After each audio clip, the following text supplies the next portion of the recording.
Hello, friends, and welcome back to Stories About Entitled People. There are two types of people you never want to mess with. First are the people who handle your food. Second are the people who handle your computers. Let's start our video with the story of the first type of person. But before we begin, don't forget to subscribe to our channel if you're new here and turn on notifications so you don't miss a new video every single day.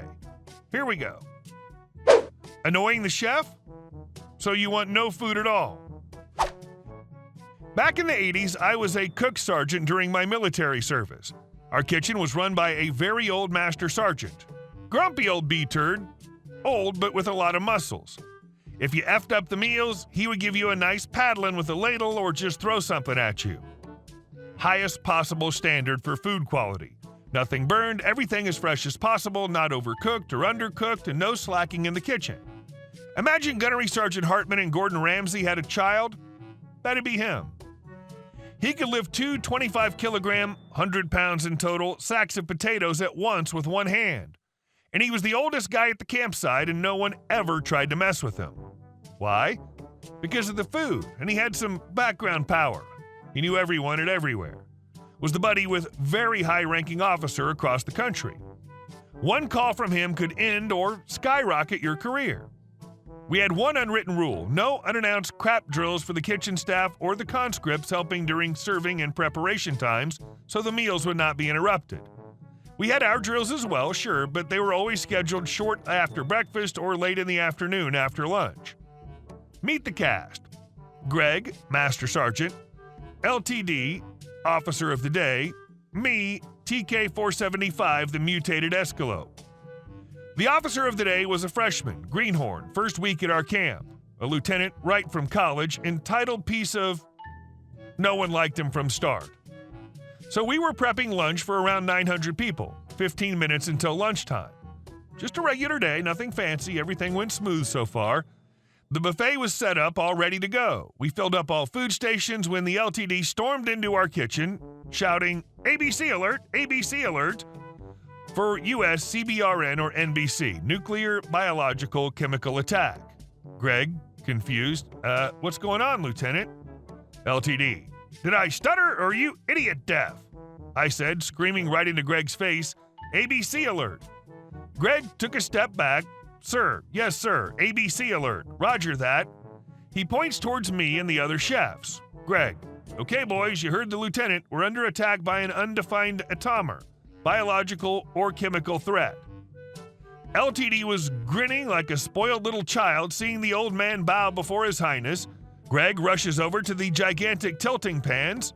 Greg, kitchen crew, attention. All the food is contaminated and can't be served. Then he began throwing all food on the ground. We were shocked for a second, but followed his command ASAP. 900 meals, including salads and desserts, went in seconds to the ground or in the gutters. LTD was shocked like a deer in a headlight.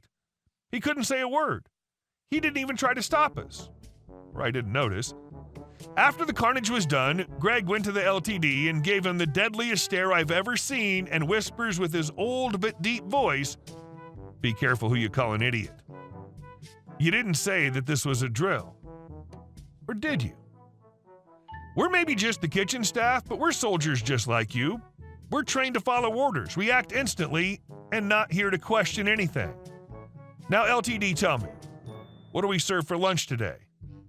LTD went pale and left without a word.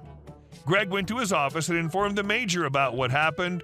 Lunch was instantly delayed for the entire camp, and we gave out 900 MREs, meals ready to eat for that day. Ew. Me and the other kitchen staff got questioned about this incident next day, but we never saw this LTD again. And our second story. Rebill my account. I don't care about the cost. So I worked as a long-term care, LTC, biller. I do pharmacy billing for nursing homes and assisted living facilities, so any meds they get, I bill. My company's contracted with LTC facilities. We provide medications to people in LTC. On to the story. I've been working in LTC for 16 years. The company I work for does something that's absolutely unheard of in pharmacy billing. They care about their patients. So if your insurance drops a copay of $20 but the at-cost price is only $5, we charge you the $5. We give you the lower price. This is really rare in my field. Most pharmacies are out to F everyone. My company actually gives you the better deal. Here comes Karen. Inbound call. Hi, I'd like to talk about my mom's bill. She's at nursing home. Me. Okay, what's your customer number? Pulls up customer number. Karen. You didn't run this through my mom's insurance. Me. Let me check this out. Pause. Me. Yes, we saw that your copay was actually higher than the at-cost rate, so we dropped the charge down so it's cheaper for you. Karen. I pay for insurance and I expect insurance prices. Me. Of course, but when we can charge you the lesser price, we do that. We try to cut off. Karen. IDGAF about your prices. I want it ran through the insurance for tax purposes. Me. Regardless of that, we can send you an itemized tax paper to show you what you paid. We're just trying to give you the lower... Karen. I want this ran through the insurance. This is ridiculous. You aren't billing my insurance. Me.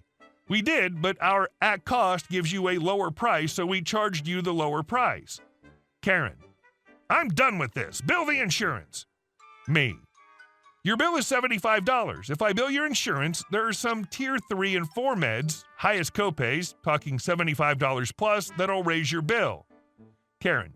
It will not, and I expect you to rebill my account to the insurance and mail me a new statement. Me. Yes, ma'am.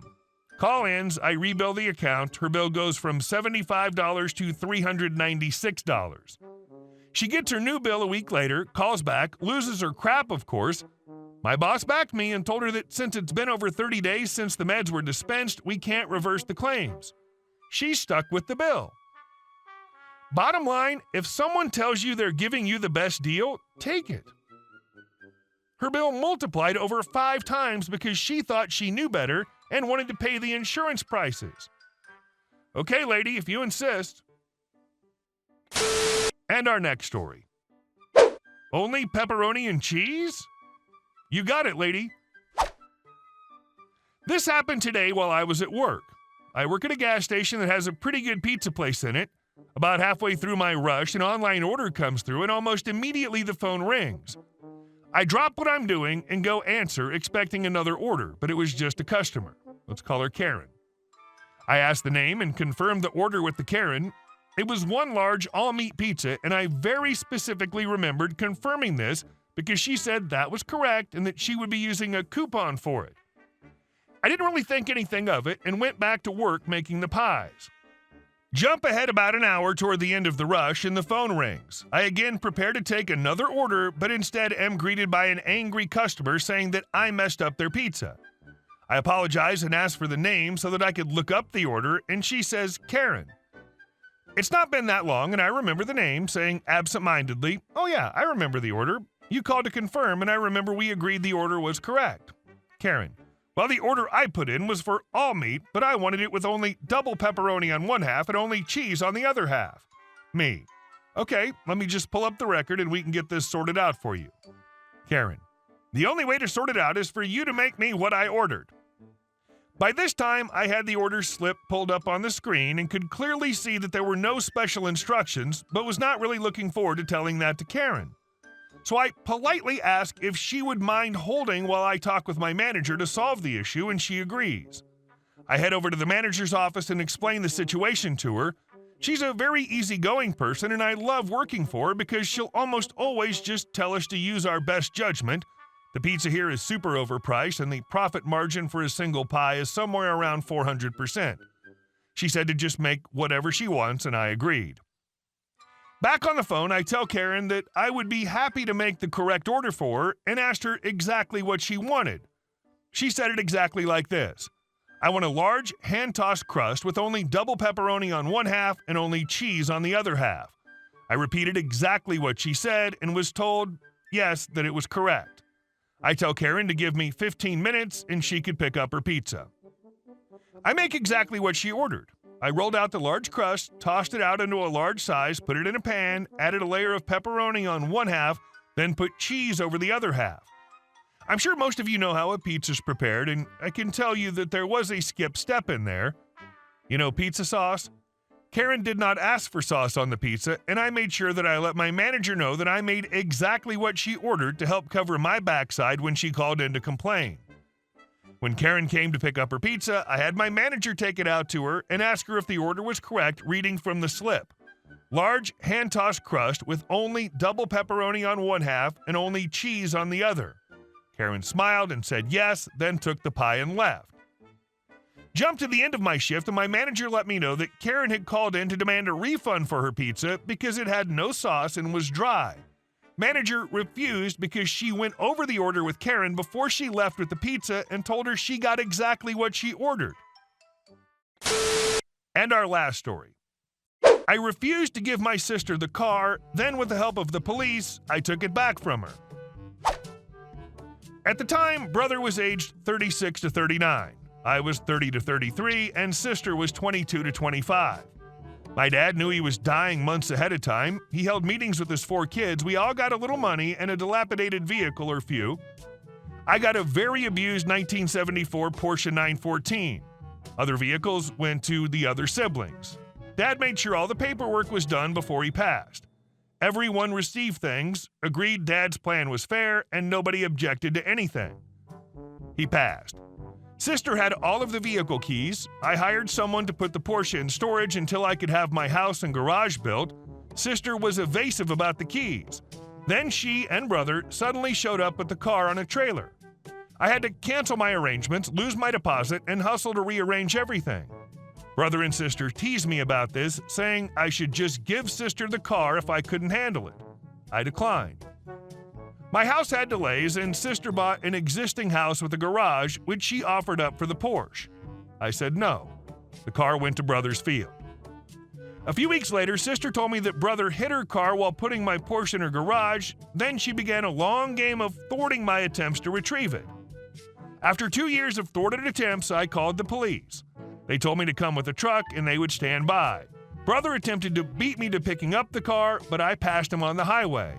When I arrived at sister's house, she and her boyfriend screamed at length and attracted plenty of attention, disowning me by the end. Sister doesn't speak to me. Mom keeps telling me I need to apologize and give the car back to sister, and brother says, "You gave her that car. I was there." I stand firm that I never gave it to her, nor gave her any reason to believe I would. The paperwork went straight from Dad's name to mine, and there was never any wavering on that. I repeatedly said no. Their failure to recognize my no does not make it a yes. After all this, I sold off my property, including the Porsche, and moved across the country.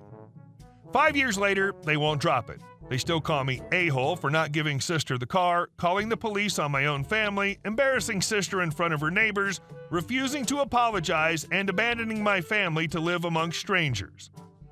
So of course I think I'm not the a-hole, but what do you think? Hey guys, thank you all for watching the video. I'll see you in the next one.